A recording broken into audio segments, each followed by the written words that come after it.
That's right. But right now we have new details about a crash early this morning here in Cleveland between a dump truck and a Norfolk Southern train that killed the train's conductor.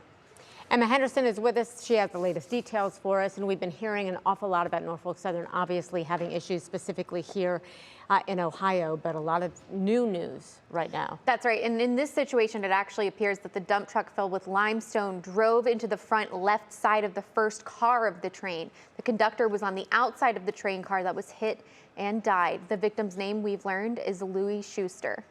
I spoke with a rail expert about the limited details that we have available so far.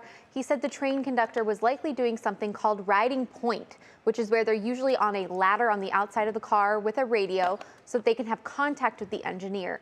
He believes this because of the part in the police report that states the conductor was riding on the outside of the car at the time of the incident.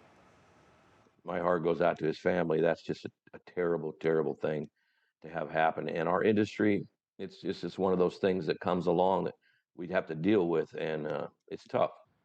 According to the Federal Railroad Administration, in 2021, out of the nearly 900 fatalities on railroad tracks, 11 of them were railroad employees.